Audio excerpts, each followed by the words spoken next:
All the masks are coming off in the mainstream media. Bill de Blasio continues to posture as his citizens die, and the Supreme Court rules against President Trump on his tax returns. I'm Ben Shapiro. This is The Ben Shapiro Show.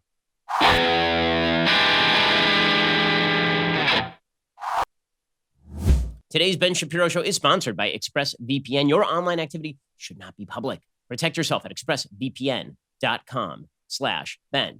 Alrighty, so let's begin today with a simple fact. The masks are off in the media. There are no more masks. All the masks are gone because President Trump has basically unmasked the media. Now, everybody on the right has been complaining for literally decades that the media are biased because the media are biased and their bias has been obvious and clear. And this does go back all the way to Walter Cronkite declaring that the Tet Offensive was a massive loss for the United States, despite the fact that the United States actually crippled the North Vietnamese militarily during the Tet Offensive.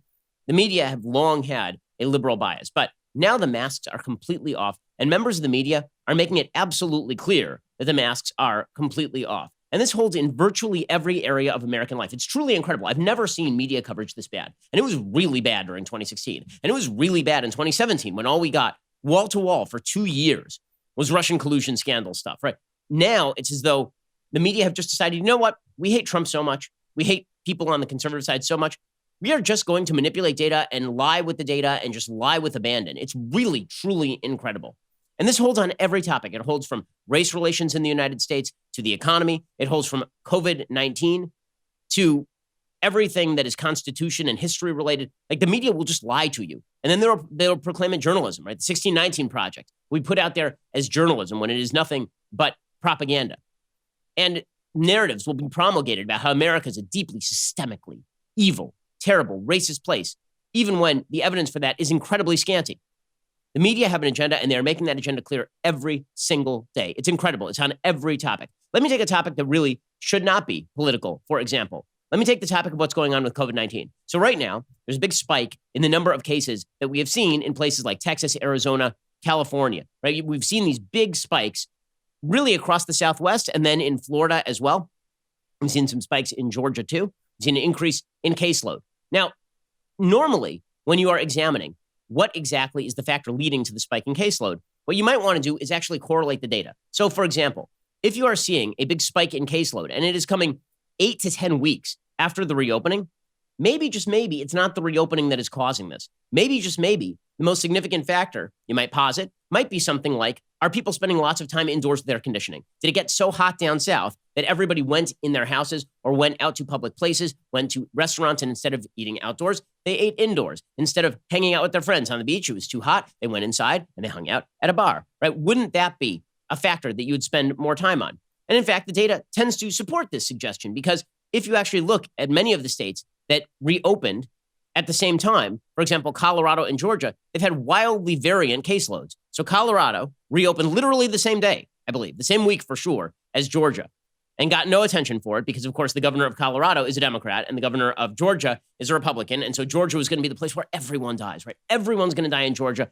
and Colorado doesn't exist, right? It stopped existing the minute that they did the same thing as Georgia. Well, Georgia, since the reopening, it has now been nearly 3 months since the reopening in Georgia, according to the New York Times.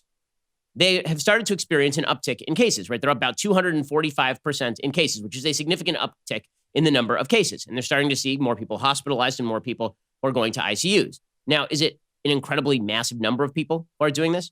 It's not thousands of people. It's not several hundred people who are dying in ICUs in Georgia right now. The day-on-day death toll in Georgia is still below 100 last time I checked. Okay, but with all of that said, they are seeing a spike. But you know who's not seeing a spike and opened at the exact same time is Colorado. Right? Colorado is not seeing a spike. Colorado is down 41%, according to the New York Times, in average daily cases. So what the hell is going on? Right? We don't know what the hell is going on. The answer is probably that Colorado in the summertime is quite nice, and Georgia in the summertime is sweltering. And so people in Georgia are going indoors, and they are hanging out in crowded places indoors with lots of air conditioning. That is the most likely scenario here. That is the probable rationale for why we are seeing all of this happening. Or at least it's a much better rationale than the reopening, because the reopening really does not in any way reflect the sort of delayed statistics that we are currently seeing. By the way, the actual statistic on daily new deaths in Georgia, not only well below 100, well below 100, like below 30 daily deaths in Georgia all of last week. I think yesterday it was 8. The day before that, it was 23, according to Worldometers. Okay, so this mass spike that you are seeing in cases is not correlated with mass deaths in Georgia. You're seeing increased deaths more so, not in Georgia, more so in Florida, more so in Texas, more so in California, where you're seeing over 100 daily deaths in places like that. So is it the reopening? According to the media, it is the reopening. Right? And this is where you see the mask absolutely coming off. So the New York Times round piece called, "The U.S. surge is being driven largely by states that moved to reopen early." And then they have a chart, and it shows places like Florida, Arizona, South Carolina, Texas, Georgia, highlighted on this chart, right? Because those are all the places that reopened early. A few places that are not highlighted on the chart are places like California that has also seen a spike. In fact, a spike that is similarly sized to Georgia's, but they're not highlighted. Why aren't they highlighted? The reason they're not highlighted, because LA didn't really reopen. LA never reopened, right? California has not been reopened very long at all. And they are seeing a spike as big as Georgia's after a shorter period of time. So it doesn't help the narrative the media are trying to push that it's the evil Republican states that are causing all of this. And the way that you know how corrupt the media are on all of this is that this same chart from the New York Times highlights New York. So it shows Florida plus 1,393% in daily cases, in daily identified cases. Arizona up 858% in daily identified cases. By the way, largely in border areas. There is a serious issue with people who are coming across the border specifically to go to American hospitals because the infection rate in Mexico right now is extraordinarily high. And then it shows New York. New York down 52%. Well, what did they do right? What could New York have possibly done right? Okay, the actual answer, what did New York do right? Everyone died. That's the actual answer. Okay, the reason that it's incredible to watch the media retcon this whole thing in real time. It's unbelievable, actually. I mean, like there was a tweet that was put out. Scott Gottlieb, who's been a guest on my Sunday special, he suggested the U.S. approach on COVID is a tale of two cities. Some states like Connecticut, New York, Massachusetts sought to crush the virus. Some like Florida, Texas, and Arizona sought the Swedish model and tried to manage spread to the less vulnerable. Without a more uniform U.S. approach, it'll be hard for either strategy to work. Okay, from just that tweet, you would think that there were some states that attempted to crush the virus, and there were some states that sought to manage the spread, and they've ended up kind of roughly equivalent or something like that. Right? Or even that the ones that are crushing the virus, they're crushing the virus, man. They've made it. They've crushed the virus. Hey, what actually happened? The northeastern states like New York, Massachusetts, Connecticut, New Jersey, the ones that went into full lockdown mode, everyone died. Okay, not because of the lockdowns, but because it was there early. They didn't know what to do with it. They were sending COVID patients back into nursing homes. Like half the patients who died in these cases were nursing home patients, basically, people who are in elderly or assisted living facilities. Hey, let me give you the actual stats on the quote unquote crush the curve people versus the maintain the spread people. Because right now, remember, all focus in the United States is on Texas, Florida, Arizona, right? That's where all the focus is right now. All of it. Okay. It is not like there is some focus on New Jersey or New York, where, by the way, cases continue to crop up in New York. There's still 500 to 1,000 daily cases in New York that are happening every single day. And if you look at these states where there's still mass levels of death, just going to note, New York still ranks like number 6 on this chart. New Jersey had over 100 deaths yesterday. Is anyone talking about New Jersey? In order of deaths yesterday, it goes California number 1. California had 137. No one's mentioning California. Florida number 2, according to Worldometers. New Jersey is number 3. So 2 of the top 3 are blue states, right? But you don't hear California and you don't hear New Jersey. New Jersey had over 100 deaths yesterday. Texas is number 4 behind New Jersey at 102. Arizona's number 5 at 75. Then New York at 32. Then Virginia, which is now blue, at 32. Then Pennsylvania, which is now blue, at 31. Right? Then you've got Massachusetts, which is blue, at 25. Okay, then you get down into Tennessee, North Carolina, South Carolina. Okay, so that list does not suggest that red versus blue is the deciding factor here, right? You're seeing it in red states and you're seeing it in blue states. You're seeing it in lockdown states and you're seeing it in non-lockdown states. What does this actually suggest? It suggests that when the virus goes around, it kills everybody who's vulnerable. And the only thing you can really do is protect the vulnerable. That's really what it suggests. And the less time you can spend in confined areas with people breathing from the same air conditioning facilities, the better off you are. That's all this suggests. It doesn't suggest even that masking is the particularly effective factor, right? Maybe masking works. Maybe it doesn't. Maybe it slows the spread. Maybe the evidence on this is actually kind of mixed. Okay. By the way, the going medical wisdom up until 2016, 2017 is that wearing masks to prevent the spread of flu, for example, was not supremely effective. So there's some evidence that suggests, sure, it helps stop the spread of this thing, particularly if you're in close quarters for not huge periods of time. But it is also true that a lot of the particles do escape the mask and all the rest of this sort of stuff. So I think that clarity here in what we don't know is actually quite useful. But the media are attempting to drive a narrative, and so the media are just being dishonest about all of this stuff, right? The suggestion that lockdowns are the key and that we should re-lock down because lockdowns are the key is absolutely anti-data. Okay, there is not enough data to support this perspective. Let me give you the total deaths by state, okay? Total deaths by state, because remember, we're told that some of these states, Texas, Florida, Arizona, you're doing it wrong. You opened up too early. Georgia, you did it. You opened up too early. New York, New Jersey, Massachusetts, Connecticut, you locked it down, guys. You were really solid on this stuff. Wait until you hear the differential in deaths in these states, okay? Because what that would suggest is kind of not. Okay, let me explain in just 1 second. First, let us talk about the fact that solid personal finance right now, it has never been more important. The economy is in absolute flux. Maybe it's in shambles. Maybe it's in recovery. Who the hell knows? But the bottom line is you must be on top of your own personal finances at this point in time. Don't let your personal finances get you down. Simplify by Quicken is here to help. You can start healthier financial habits and achieve your long-term goals with Simplify by Quicken. Simplify makes it easy to see the big picture, stay on top of your spending, and save like a pro.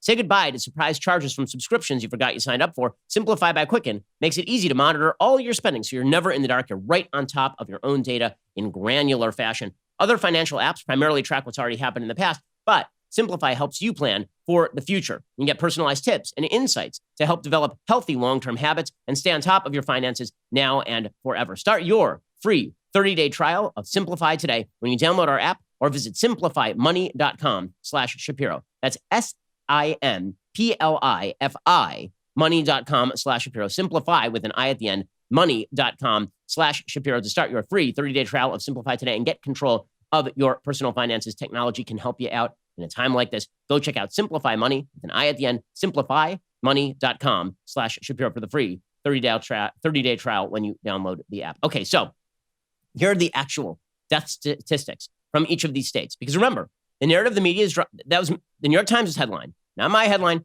the New York Times' headline. Current spike being driven by states that reopen. It's the lockdowns that caused all of this, right? The end of the lockdowns is what has caused all of this. Never mind the fact that the media were literally cheering on mass protests in the streets in state after state across the country among young people. And then, surprise, surprise, a bunch of young people ended up sick with COVID. Who could have predicted such a thing? Who could, except for everyone with half a working brain. But again, that stark divide the media are trying to draw between good blue states, good, excellent blue states, and bad, evil, anti-lockdown red states where they don't believe in science. Okay, let me give you the actual deaths per state. And then I'll give you the population adjusted deaths per million. Okay, deaths by state. New York, 32,343. They have a population of 19.5 million. New Jersey, 15,522. Total population of New Jersey, 8.9 million. Massachusetts, 8,268. Total population, 6.9 million.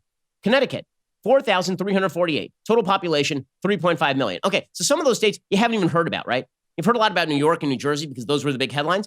Who knew that Massachusetts had over 8,000 deaths?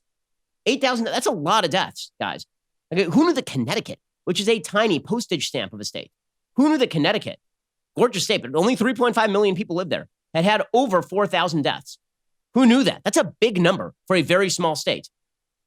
Now, here by contrast are your evil, terrible, no good, very bad, anti-lockdown states. You ready? Texas, with a total population of 29 million, 10 million higher than New York, right? It has the population of New York and New Jersey combined. Does Texas has a bigger population than New York and New Jersey combined. Remember, New York and New Jersey have had a combined total of nearly, at this point, approaching 50,000 deaths in those two states. Texas, with the total population of 29 million, is at 3,046 deaths as of today. Florida, with a total population of 21.5 million, which is, again, 2 million higher than New York State, has about 4,000 deaths right now. Arizona, which has 7.3 million citizens, which is a population slightly larger than that of Massachusetts by about 400,000, has 2,000 deaths. Okay, so who crushed what curve now? Who's done like a great job? Here's a quick list of the deaths per million by those populations, okay? New York, New Jersey, Massachusetts, Connecticut in the one group, and then Texas, Florida, Arizona in the other group, right? Because we're now following the media's narrative. The media's narrative is that the second group is the evil group. The second group did it wrong. They didn't lock down long enough. And maybe we need to go back to lockdown because lockdown is the key, right? Okay, New Jersey, here are the deaths per million population by state.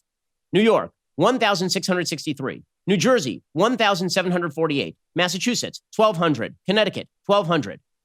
Texas, 105. Florida, 187. Arizona, 280. So in other words, the lockdown, lock it all down, we're going to crush the curve, flatten the curve states, have a death rate per million that is somewhere between 8 and 15 times as high as the evil, no good, very bad Texas, Florida, Arizona states. Okay, so maybe that's going to change. Maybe that'll change, right? We don't know. We don't know. Maybe this is a time lag. Maybe the reality is that as the summer goes on, many more people will die in Texas, Florida, and Arizona. What is one thing you certainly cannot justify at this point? You cannot justify the argument that lockdowns themselves were the key to answering this question, because they clearly weren't in New York, New Jersey, Massachusetts, and Connecticut. They clearly were not. A far more plausible theory is that the population was subjected to the virus at mass numbers, and a lot of people died. And now the R0 has basically declined because now there are not enough people to infect other people.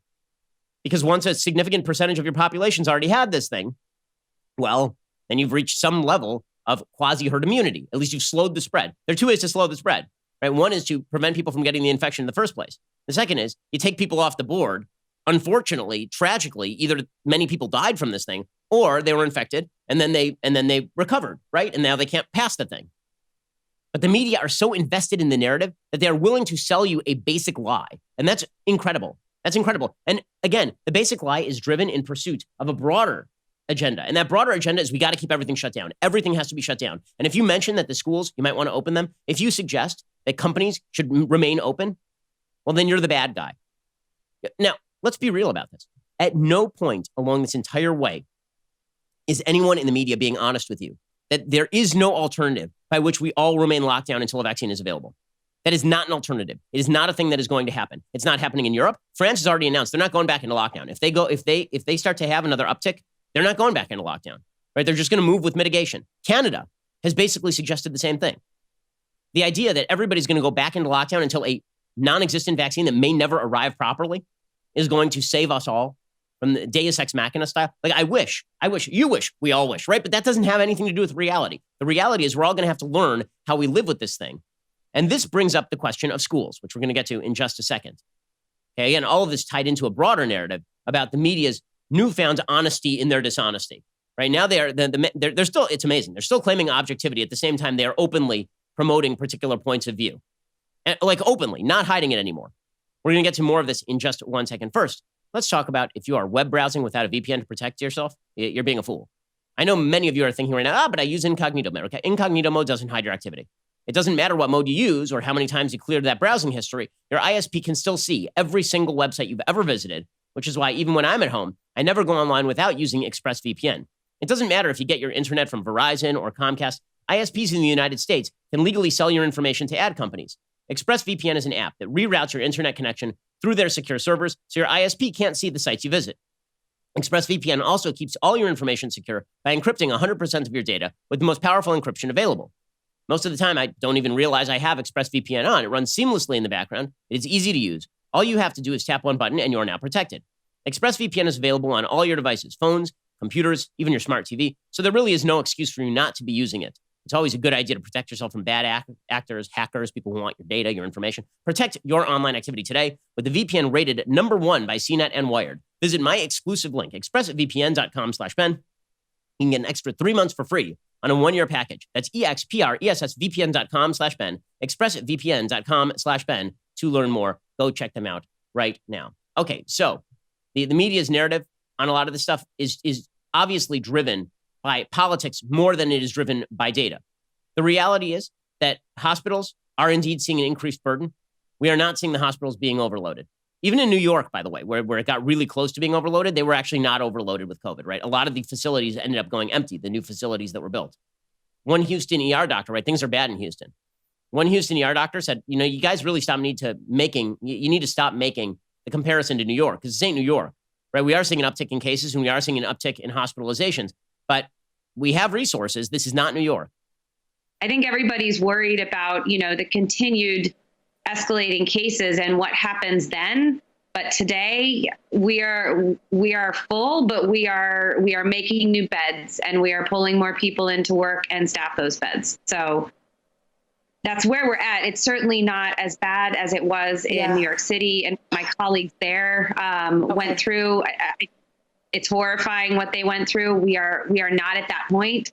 That being said, everybody wants to prevent us from getting to that point. So we're also asking everyone to please stay at home if possible and wear a mask. Okay, so again, the notion that we should be worried is correct. The notion that we are about to be overwhelmed New York style. And remember, the goal of flattening the curve for the 1 millionth time was never to prevent the spread. Okay, the goal of flattening the curve was to prevent the system from being overwhelmed. We are not seeing that right now. Okay, so this has also opened up a whole conversation about whether we should reopen the schools. Now, what the data suggests is that kids are not getting this, particularly young kids. Young kids, if you're under the age of 20, the statistics suggest you are more at risk from the flu than you are from this. It is less deadly to kids under the age of 20, to young people, than the flu. Okay, we don't cancel school because of the flu. We don't. Like, on rare occasions, I have seen stories about schools being canceled because of the flu. That is a very, very rare circumstance. What people are really worried about are the teachers. Right? They're really worried that the teachers are going to come in and you got a 50-year-old math teacher gets infected with COVID and dies from one of the students. And that's a legit worry. Right? It's legit to worry about the teachers. But we have this bizarre situation where now everybody is staying at home, but kids are going out and playing with their friends. Many of them are going to summer camp.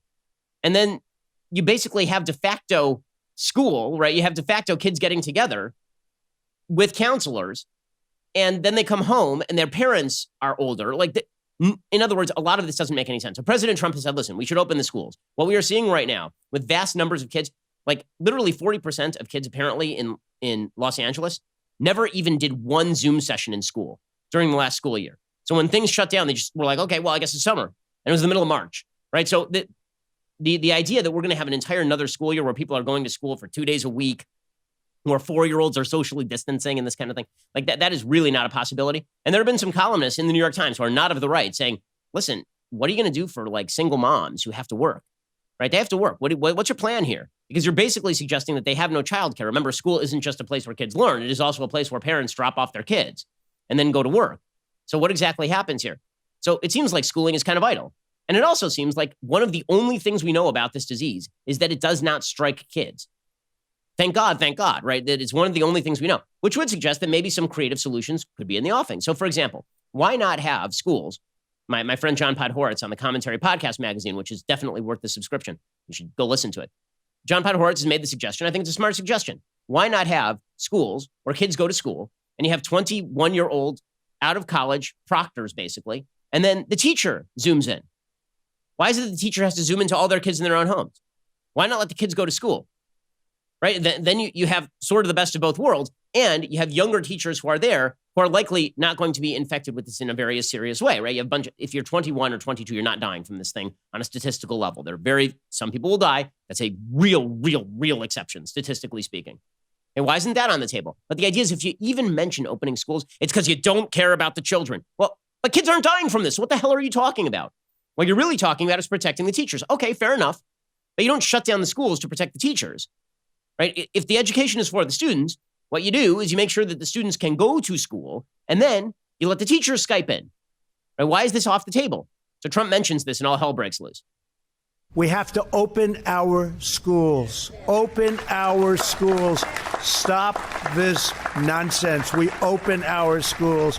Germany, Norway, so many countries right now.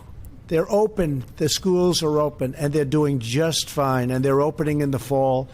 So we have to get our schools open. Denmark, Sweden, we have to get our schools open.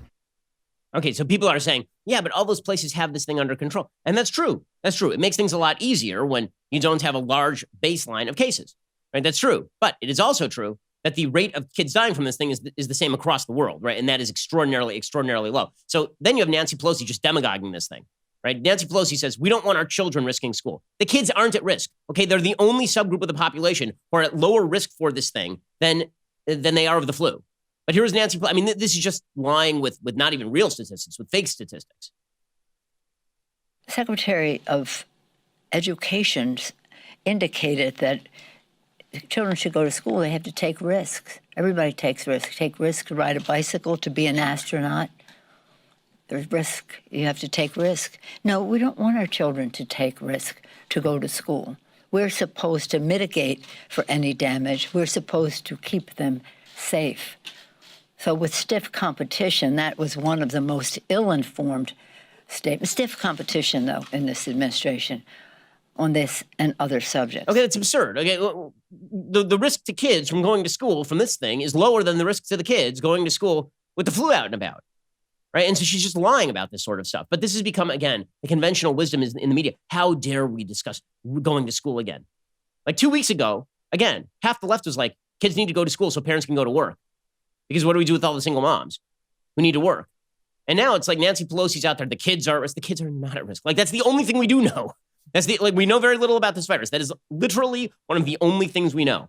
Okay, we're going to get into more of the media just stripping off the mask. It's incredible. It's incredible to watch in real time as the media just strips off the mask. It's particularly true on issues of race. We'll get to that in a second. First, right now, terrible time to go to the post office. Like, really bad time to go to the post office and stand in line in an air-conditioned facility with other people carrying packages. Sounds terrible. So what should you be doing? The same thing you always should have been doing. You should be using our friends over at Stamps.com. With Stamps.com, you can print postage on demand, skip those lines and crowds at the post office. The post office does a lot of great stuff, but why not just do that stuff directly from home? Stamps.com offers UPS services too, with discounts up to 62% and no UPS residential surcharges. Here at Daily Wire, we've used Stamps.com since 2017. No more wasting our time. Stamps.com brings all the services of the U.S. Postal Service directly to your computer in the safety and comfort of your own home, office, or anywhere else you're hunkering down right now. Whether you're a small business sending invoices or an online seller shipping out products, or you're just working from home and you need to mail stuff, Stamps.com can handle it all with ease. Simply use your computer to print official U.S. postage 24/7 for any letter, any package, any class of mail, anywhere you want to send it. Once your mail is ready, just leave it for your mail carrier, schedule a free package pickup, or drop it in the mailbox. No human contact required. It is indeed that simple. And like I said, with Stamps.com, you get great discounts as well. 5 cents off every first-class stamp, up to 62% off shipping rates. This is a no-brainer. And right now, my listeners get a special offer. It includes a 4-week trial plus free postage and a digital scale, no long-term commitment. Just head on over to Stamps.com, click on the microphone at the top of the homepage, and type in Shapiro. That's Stamps.com, enter code Shapiro. Stamps.com, enter code Shapiro. Okay, so it's not just on COVID-19 where the media have been doing yeoman's work on behalf of a narrative that is unrelated to the factual situation undergirding it. On race, obviously, the media have been doing the same thing in dramatic ways. It's a good article by my friend John Lott over in Real Clear Politics talking about the media divide on reporting in race-based cases. He says, on Saturday, a man drove his car onto a Seattle freeway that had been closed by a Black Lives Matter crowd. The driver killed one person and seriously injured another after going the wrong way up a ramp and then around a barricade. Reports noted that the police, quote, don't believe impairment was a factor. Over the weekend, news outlets replayed the brutal hit, but here's one thing you won't learn from their coverage. The driver was black, his victims were white. NPR linked this attack to other car ramming incidents by, quote, right-wing extremists targeting Black Lives Matter protesters. They quoted a researcher about how these right-wingers were, quote, trying to intimidate the most recent wave of BLM protesters to stop their movement. The driver was a Seattle local named Awit Kilit, but you'll find scant mention of the driver's ethnicity in mainstream media coverage. You might have more easily learned that he was black by going to Australia's Broadcasting Corporation. The American national media don't note that Kilit's 2 victims were white. You can only find that out over at the UK Daily Mail. One case doesn't prove a pattern. It could be that while the American media knows almost everything about this killer, including his name, age, where he lives, they couldn't find information on his race, but probably not. Research conducted by the Crime Prevention Research Center, of which I am president, says John Lott, on all police shootings from 2013 to 2015, found that while local news coverage will often mention the race of the officer and the suspect, the national coverage is much more selective. While the evidence indicates that black officers are no less likely to shoot suspects than white officers, local news coverage of black officers shooting black suspects gets picked up by the national news in just 9% of cases. By contrast, 38% of the cases in which local news reported on a white officer shooting a black suspect get national coverage. Okay, so in other words, they're only covering the story when the story supports their broader narrative. We've talked about this very often on the program. And by the way, we put in calls here at Daily Wire. We've put in calls to places like the LA Times and the New York Times looking for what is your objective journalistic standard on when you mention race in a particular case. Right? Why is it that you won't mention race if a black person kills a white person, but if a white person kills a black person, you will 100% of the time mention the race? It's not just the stories that get picked up at the national level. It's how the races are mentioned when the stories are picked up at the national level as well. This is not a shock. This is what the media do. Right? And then they call it objective news coverage. Now, the most obvious about this sort of stuff is Don Lemon. So Don Lemon still, bizarrely, claims that he's an objective news reporter, which is just, I mean, you have to be an insane person to believe this. You have to have been dropped on your head as a baby, not one time, but like repeatedly and from a great height and with force in order to believe this contention. So here is Don Lemon explaining on Uproxx that he is not a biased reporter. He's just speaking his truth, which is the definition of bias. Okay, once you say it's my truth and not the truth, then you are no longer an objective news reporter. You're an opinion person. And my truth is your subjective perception of the world. The truth is an objectively verifiable description of a situation.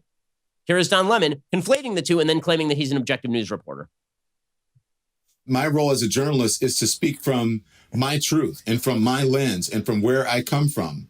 And I don't think those things are biases. I am a Black man who grew up and who lives and survives and works in America. I have a certain perspective and a certain point of view, and I'm bringing that important part of the diverse culture of this company to the fore, and I should be. And so the people who don't want to hear that, who don't want to hear my truth, will say to you that I am biased. I'm not biased. This is my truth as a Black man in America. He's not biased, guys. He's not biased at all. This is just his truth, which is bias, the definition of bias. It's pretty incredible stuff, right? The media's masks, they're all coming off and they don't even understand the masks are slipping, right? They keep going, why are we losing credibility? Because you keep promulgating narratives that are not true about the state of the United States because they are, quote unquote, your truths. And politicians pick up on this, by the way, right? Politicians pick up on all of this and then they run with it. Like Bill de Blasio has picked up on this and he's running with it. So people are getting shot like every single day in New York. They're seeing a vast uptick in the murder rate in New York City. I believe last I checked, 100% of all people shot in New York City over the course of the last month are people of color. Nearly all of them are Black. That is not something Bill de Blasio will talk about. Instead, Bill de Blasio will simply say that it's time to paint giant murals that say Black Lives Matter in front of Trump Tower on Fifth Avenue. And what will the media cover? Will the media cover this stuff? No, the media won't cover the shootings, really. They'll cover it, but kind of tangentially. There's a headline yesterday, I believe it was from the AP, talking about it's puzzling why the shootings have increased. I think they used the word mysterious to describe why the shootings have increased. Get the Scooby van, guys. Who the hell knows? Get the mystery machine. We got to get Shaggy on the case. Right? Who could figure it out? Why would there be more shootings when you're trying to defund the police, you idiots? And when you're focusing on painting giant yellow signs that say Black Lives Matter in front of Trump Tower, ooh, we showed Trump, orange man bad, problem solved. And so Bill de Blasio, here he was painting BLM in front of a Trump Tower. He said, this is an example of action we can take for Black Americans. Wow, America's a better place today because you painted some letters on a sidewalk. Boom, done, magical. Wow. The great irony is going to be, and the great horrible irony is going to be when a person of color gets shot and dies on the logo that says Black Lives Matter outside Trump Tower, because that's what's going to happen in New York City eventually, right? I mean, that is the symbol of Bill de Blasio's mayoralty, is a giant strip painting that says Black Lives Matter, and then people of color dying on it after being shot in his city. Okay, because that's what's actually going on in his city. Here's Bill de Blasio talking about all the wonderful things he's done for Black people, like putting paint on a sidewalk. I mean, like, great work there, Commie Bill. It was such an important message. The people of this city believe Black Lives Matter, and we wanted to send that message to our whole city, but to our whole nation. And it can't just be words, Wolf. It has to be actions. So we're taking resources from our police department and putting it into youth programs. We're acknowledging institutional racism and coming up with specific plans to tear it down. We need to take this transcendent moment and get the most out of it. Oh man, transcendent moment. Paint some stuff. Let's paint peace murals. We've done it. Bill de Blasio. Wow. I mean, he's really committed to this thing. It's incredible. Really, really great. And by the way, then Trump came out and he was like, this mural is stupid and Black Lives Matter means more than just the slogan. The organization is really radical. And de Blasio's like, well, now I've trolled you. I've trolled you successfully. It's pure racism for Trump to oppose the mural. Okay. Meanwhile, I'm just going to point out 2 nights ago, 5 people in his city were shot and 1 person died. That was 2 nights ago. I don't know the updates from last night because the reporting hasn't come out yet. I'm sure more people were shot last night because that is the way that this is all working. Bill de Blasio, by the way, he also says that in the middle of a pandemic, he says he's not going to allow any large gatherings except for BLM gatherings. I'm not kidding. It's this thing he said. This is purely unconstitutional, by the way. You cannot do this. You cannot say only one type of protest is so important and so legit that they get to hold it.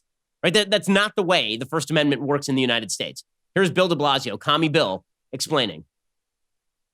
Things that here in the city can mean not just thousands, tens of thousands, hundreds of thousands of people. It's just not time for that now. What about protests? If people want to march down Fifth Avenue, are they going to be allowed to do so? Look, Wolf, this is always an area of real sensitivity. If you're just talking about health, we would always say, hey, folks, stay home if you can. But we understand at this moment in history, people are talking about the need for historic changes. I mean, today in New York City, recognizing the power and the meaning of the message Black Lives Matter, which we did in front of Trump Tower today. So basically, Blitzer asked him, so you're going to allow these protests? He's like, oh, maybe, kind of. He just said no large gatherings. Shut down those Hasidic Jews with their praying. But Black Lives Matter, absolutely, guys. I mean, this is just such an important moment. It's such an important moment. By the way, this giant important moment has not prevented people from shooting each other en masse in his city. The New York Police Department is now begging cops to delay retiring. So cops are like, I'm not sticking around for this. Are you crazy? Why would I possibly stick around for this? I've got the city that will prosecute me for defending myself. I've got a city that will not allow me to do my work with local communities trying to protect innocent citizens. You think I'm sticking around for this bullcrap? According to a report by the New York Post, 503 cops in New York City have filed for retirement since May 25th. That was the day that George Floyd was killed. Okay, that is a 75% increase, a near doubling over the same period in 2019. The past week, 179 cops filed for retirement in 1 week, compared to 35 in 2019, a 411% increase. So the city is now begging people not to leave. So Bill de Blasio, the mayor of New York, controls the NYPD. Bill de Blasio, what has he been relegated to? At the same time, people are shooting each other en masse in his city, and he's painting murals on the sidewalk. Here was Bill de Blasio's answer to how do you stop violence? He's begging people, please stop killing each other. I'm sure it's going to go great, Bill. I'm sure. Again, there are not enough slow claps on planet Earth to provide for this idiot, giant weirdo. You can't just do it with police. You need community leaders, clergy, community organizations to come together. We're having a particular issue in Harlem, and we've gathered community leaders from all over Harlem who, in common cause this weekend, are going to be out there with the police, shoulder to shoulder, saying we're not going to allow this violence in our community. The second piece is to get our court system up and running. It's been at a very low speed. The criminal justice system in this state is not fully functioning, and that's creating a lot of problems. Even when police arrest someone, the consequences aren't there. Oh, you mean like how your plan was to release everybody without bail? Like that plan? Where you're taking career criminals, arresting them, and just releasing them without bail because bail is racist or something?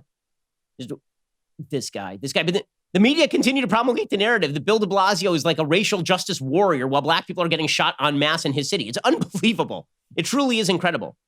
So listen, politicians respond to incentive structures. The media have created an incentive structure. The media incentive structure is you repeat the narrative that we want you to repeat, and we will bless you. We will bless you top down. You will always receive our love. And if you cross us, we will break you on the wheel of fire. If you're Ron DeSantis or Greg Abbott, if you're Doug Ducey in Arizona, we'll break you on the wheel of fire. But if you're Bill de Blasio, you can basically let a virus kill everyone in your city. And then the ones who are left, you can let them shoot each other. And everyone, and you know what? As long as you paint a mural, everything's good. Everything's perfectly good. The media create the incentive structure, guys. And that's why it kind of matters when the media suck at their jobs, royally suck at their jobs. And by the way, continue to promote a cancel culture that expediently exempts those who are allied with it. We'll get to that in just 1 second.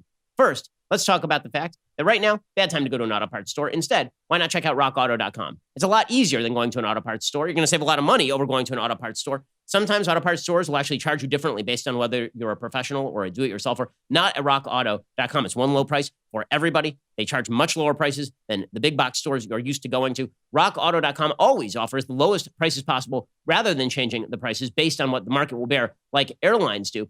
RockAuto.com, it's a family business serving auto parts customers online for 20 years. Go to RockAuto.com to shop for auto and body parts from hundreds of manufacturers. Best of all, prices at RockAuto.com are always reliably low and the same for professionals and do-it-yourselfers. Why spend up to twice as much for the same parts? The RockAuto.com catalog is unique, remarkably easy to navigate. Quickly see all the parts available for your vehicle and choose the brands, specifications, and prices you prefer. They've got amazing selection, reliably low prices, all the parts your car will ever need. RockAuto.com. Go check them out right now at RockAuto.com. See all the parts available for your car or truck and write Shapiro in there. How did you hear about us box? So they know that we sent you. That's RockAuto.com. check them out right now and save yourself time, save yourself money, and get the best available parts for your vehicle. Alrighty, we're going to get to the mainstream media pushing forward the cancel culture, because this is the new move, is members of the media trying to shut the door behind them. Only they can be the great disseminators of information. Everybody else, you shut up. And we're going to try and bully all the social media companies into shutting the doors to everyone except like the New York Times. We're going to get to that in just 1 second. First, it is that time of the week when I give a shout out to a Daily Wire member. Today, it's Jay Light on Twitter, who understands the importance of proper early education. In this picture collage are 4 children of varying ages, from infant to probably middle or early high school, all holding the world's greatest beverage vessel. In one picture, the 2 oldest girls, Yael and Brena, are holding an American flag while wearing Facts Don't Care About Your Feelings t-shirts and impressively balancing 2 leftist tears tumblers each. That's a lot of leftist tears. The caption reads, "Hey, Ben Shapiro, Yael and Brena are fans from Arizona, proud Americans and conservatives. They thank you for everything you do, appreciate having you as a role model and inspiration, and love their leftist tears tumbler, all 4 of them. Just awesome. We do love hearing that. Thanks for the picture, and thanks to Yael and Brena for their support. Also, you should go pick up an early, do it right now because you don't want to run out of stock, signed copy of my new book, How to Destroy America in 3 Easy Steps. Time grows short. We are 11 days from release. How to Destroy America in 3 Easy Steps. The most important book you're going to read this year. I really believe that. I think that Right Side of History was deeply important. I think How to Destroy America in 3 Easy Steps is about what makes America worth saving and what are the steps that are being taken to destroy it. I wrote it months ago, but it almost reads like prophecy now, frankly, not to tout myself too highly. But the reality is that I wrote about the destruction of America's history via the 1619 Project and how it was going to tear us apart, the destruction of America's philosophy of equal rights before law, rights pre-existing government answerable to the people, how those principles were under attack by a left that only cares about power, and how the America's culture of rights, the way we discuss rights with each other, freedom of association, freedom of speech, how that was all disappearing in favor of the idea that government can give you everything you want if only you give them all the power they need. Right? These are the factors in the disintegration of America. It really isn't about left versus right. It really is about people who want a set of principles that can hold us all together versus people who wish to divide the country and then have the slight majority beat the living hell out of the slight minority. Right? That is the goal politically for the disintegrationists. The book is called How to Destroy America in 3 Easy Steps. You can pre-order your signed copy. I'm signing them right now at dailywire.com/Ben. Again, that's dailywire.com/Ben. You can even ask me a question with your purchase. That may be read during my live signing event on the days of the book's release. So you'll enjoy that. If you're not already a Daily Wire member, by the way, you should also get a reader's pass at dailywire.com. Great value, $3 a month. When you sign up, you get the first month for just 99 cents. You also get access to our mobile app, articles, ad-free, and access to exclusive editorials like this satire. Biden campaign proposes one debate moderated by the day nurse Biden calls Nana. I can only imagine that Clavin wrote that. So if you haven't checked out the reader's pass already, head on over to dailywire.com and sign up for just $1. You're listening to the largest, fastest growing conservative podcast and radio show in the nation.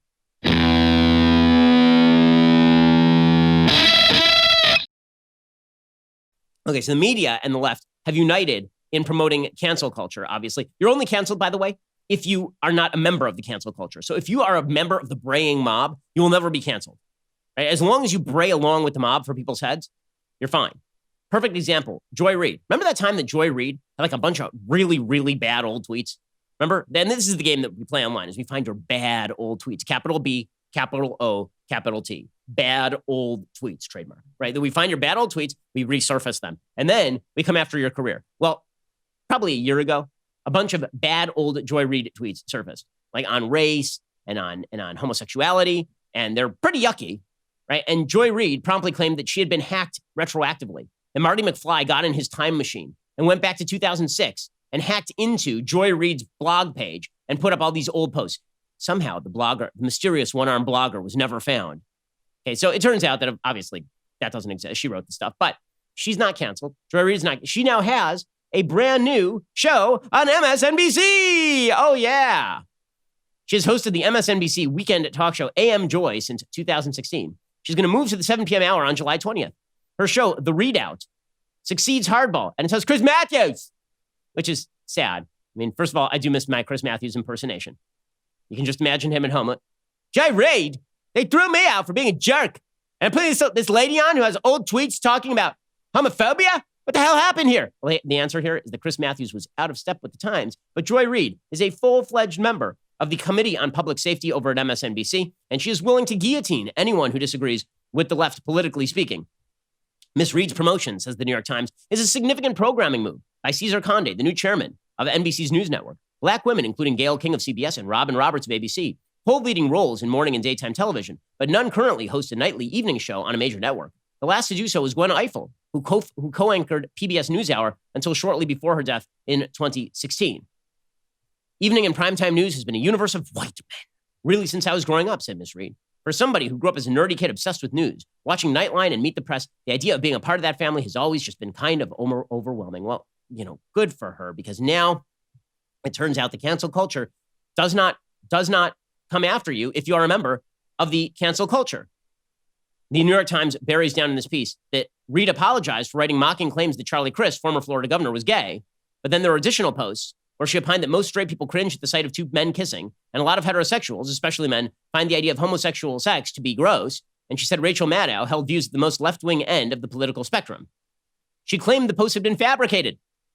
She said, I genuinely do not believe I wrote those hateful things because they are completely alien to me. The person I am now is not the person I was then. Listen, you can apologize for stuff, right? I mean, that's okay, apologizing for stuff, but not in cancel culture, you can't, unless you're a member of the cancel culture, in which case absolution is just one brutal beating of a third party around the corner. Right? If you want to absolve yourself, all you have to do is find somebody else to join in mobbing. Right? If you don't want to be mobbed, all you have to do is point to that guy over there and then join the mob, pick up that pitchfork, and you are good to go, which is exciting stuff. AOC, by the way, now pushing the cancel culture pretty hard. What's amazing about AOC pushing the cancel culture is literally a year ago, she was whining about how she was being canceled by the Democratic brass. And there are members of the Democratic Party who are like, maybe we shouldn't give money to AOC's committees when she is trying to primary sitting members of the Democratic Party.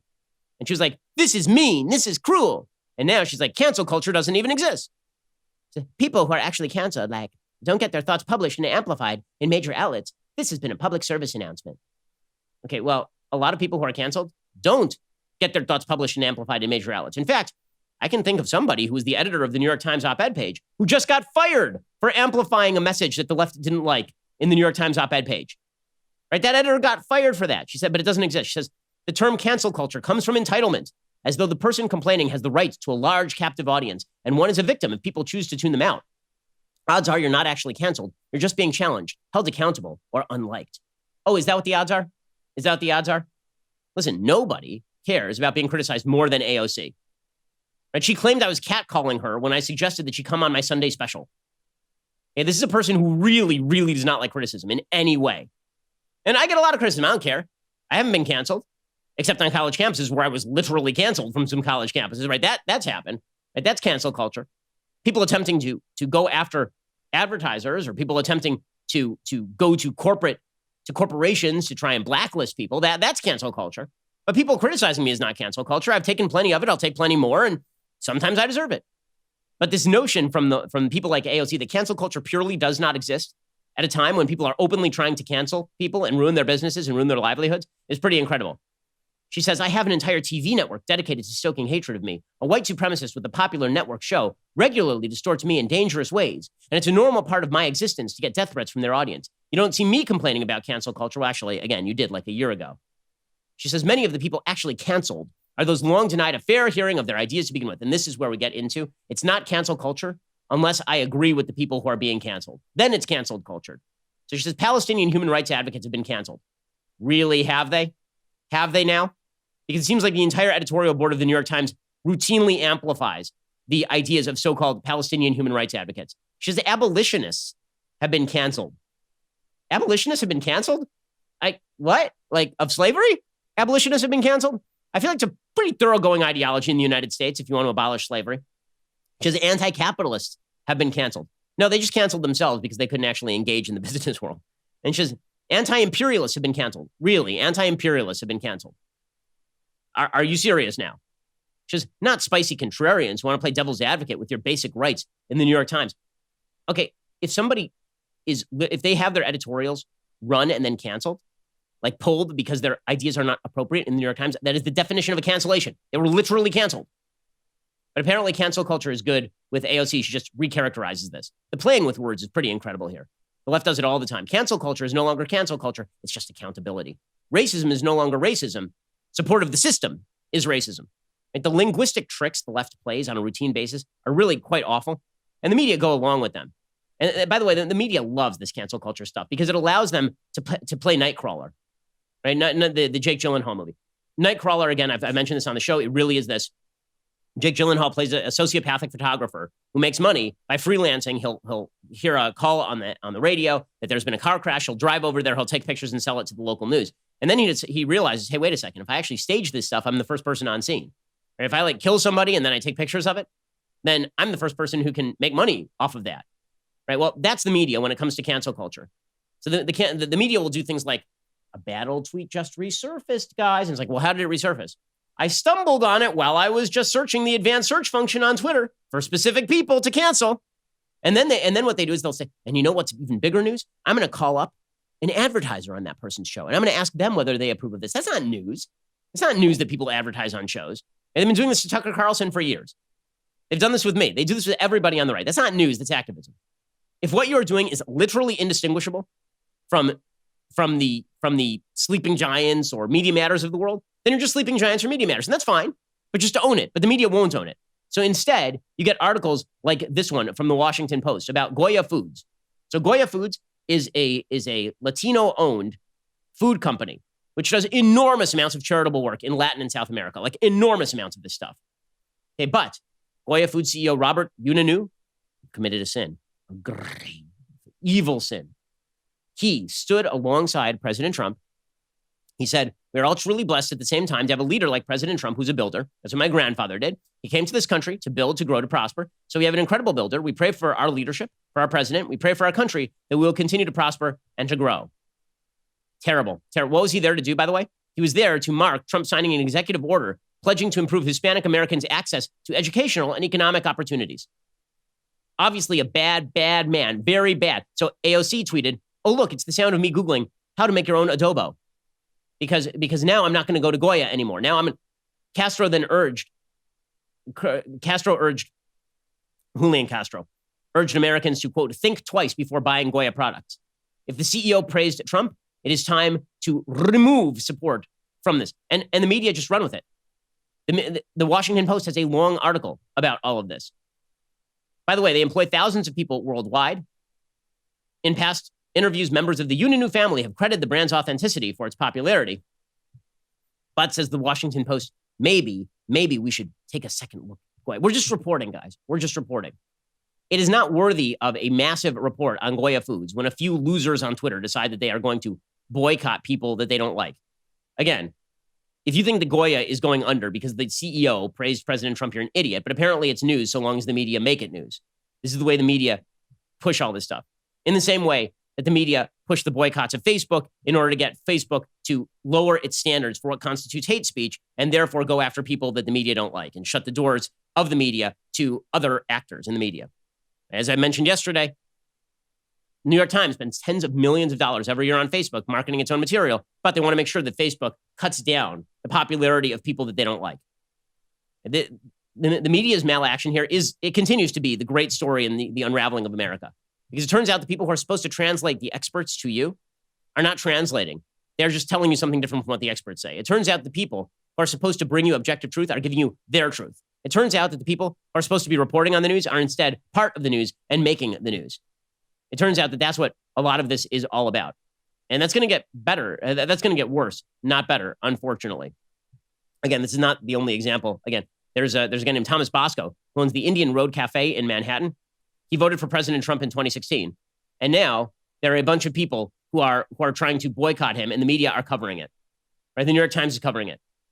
It's not worthy of a media coverage story when a few people tweet that they don't want to eat at the local eatery because the owner supported Trump. That's just the media trying to pick a message and then push the message. That's all that's happening here.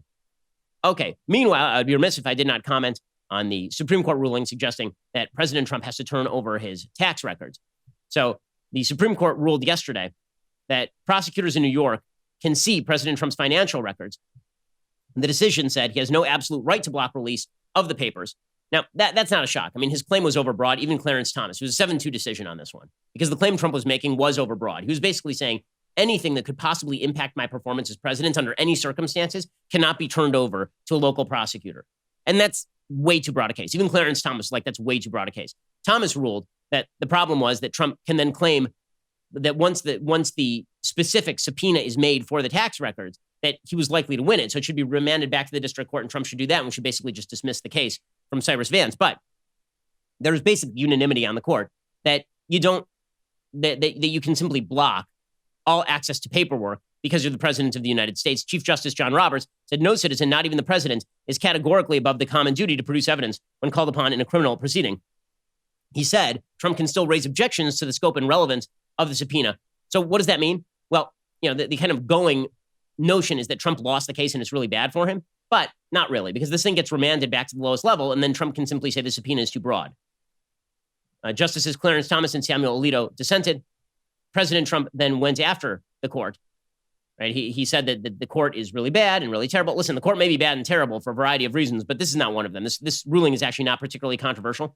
And the claims that were being made by Trump's lawyers were simply too broad. Here was Trump going after the Supreme Court anyway. Well, the rulings were basically starting all over again, sending everything back down to the lower courts, and you start all over again. And so from a certain point, I'm satisfied. From another point, I'm not satisfied, because frankly, this is a political witch hunt, the likes of which nobody's ever seen before. It's a pure witch hunt. It's a hoax. It just continues. It's been from before I got here, when Obama and Biden and everybody else was spying on my campaign illegally. Okay, the big problem for President Trump here is not the legal problem. He's not going to release his tax returns before the election. It's not going to happen. Okay, but the big problem is now the Supreme Court has said you kind of should release your tax returns. That gives Biden a club to hit him with. And there's been a lot of talk about Biden not debating Trump until Trump releases his tax returns. So now the Supreme Court has said you should probably release your tax returns, or at the very least, I mean, they literally say this in the decision, that you should probably release the tax returns. Because of that, Trump now has less of a leg to stand on when he says, I don't want to release my tax returns. And then Biden says, you're not obeying a Supreme Court dictate. Now, it isn't a Supreme Court dictate, but that's not how politics works. And so it looks like Trump is hiding something, obviously, which is why the White House didn't have great answers when Kayleigh McEnany was asked, isn't he kind of hiding something, not turning over his tax returns at this point? The president can release his taxes whenever he likes. So why shouldn't Americans at this point believe that the president isn't trying to hide something in there? The media has been asking this question for 4 years, and for 4 years the president has said the same thing. His taxes are under audit, and when they're no longer under audit, he will release them. But I would also note the excruciating ruling for House Democrats, who were very much called out for their partisan games. They also subpoenaed the president's information, financial information, and Justice Roberts said, far from accounting for separation of powers concerns, the House's approach aggravates them. Okay, so there were two cases here. One was about whether Congress could grab records from the president of the United States. That remains somewhat controversial. So Roberts basically said that the courts have to perform a careful analysis that takes adequate account of the separation of powers principles at stake, including both the significant legislative interests of Congress and the unique position of the president. Clarence Thomas said the Congress does not have the ability to just grab private unofficial documents for any random citizen. That's not what Congress is there to do. You can do this under the impeachment power, but you actually have to do it under the impeachment power. The one about the DA, right, which is Cyrus Vance in New York, who's under attack from his left flank, that ruling basically said that Cyrus Vance does have the ability to subpoena for these records. He was joined in the majority by Ginsburg, Stephen Breyer, Sonia Sotomayor, and Elena Kagan. Roberts dismissed the idea that the stigma of being subpoenaed will undermine Trump's leadership at home and abroad, and he pushed back against the president's contention that having to comply with the state criminal subpoena would distract him from his job as president, according to SCOTUS blog, which does good analysis of these sorts of issues. Roberts stressed that the Constitution does allow such investigations. The mere fact the president is served with the subpoena is not likely to have much of an effect on the president's reputation. Roberts also declined to adopt a rule suggested by the feds that supported Trump in this case that would have required state grand jury subpoenas for the president's private papers to meet a higher standard, demonstrating, for example, the evidence is critical, that it cannot wait until the end of a president's term. He said this would create a double standard because federal subpoenas to the president, unlike state subpoenas, would be allowed whenever the evidence is material. So Roberts basically ended up sending the case back to the lower courts, and Trump can raise further arguments challenging the subpoena in this case as appropriate. So, the Kavanaugh voted with them, with the majority. Gorsuch voted with the majority. They both agreed that the president is not absolutely immune from state criminal subpoenas and that the case should go back to the district court. They would require state grand jury subpoenas like this one to meet a higher standard that would require a showing of demonstrated specific need. Clarence Thomas dissented.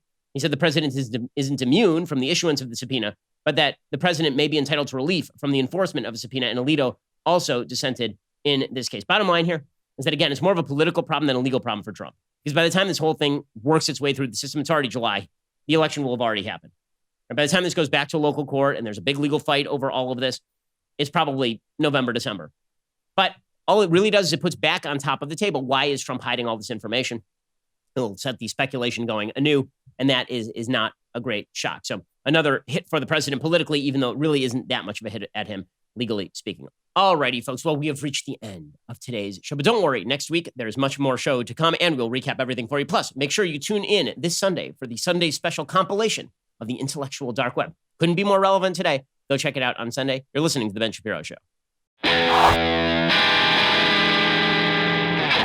The Ben Shapiro Show is produced by Colton Haas, executive producer Jeremy Boring, supervising producer Mathis Glover and Robert Sterling, assistant director Pavel Wydowski, technical producer Austin Stevens, playback and media operated by Nick Sheehan, associate producer Katie Swinnerton, edited by Adam Sayevitz. Audio is mixed by Mike Coromina. Hair and makeup is by Nika Geneva. The Ben Shapiro Show is a Daily Wire production. Copyright Daily Wire 2020. You know, the Matt Walsh Show, it's not just another show about politics. I think there are enough of those already out there. We talk about culture because culture drives politics and it drives everything else. So my main focuses are life, family, faith. Those are fundamental, and that's what this show is about. I hope you'll give it a listen.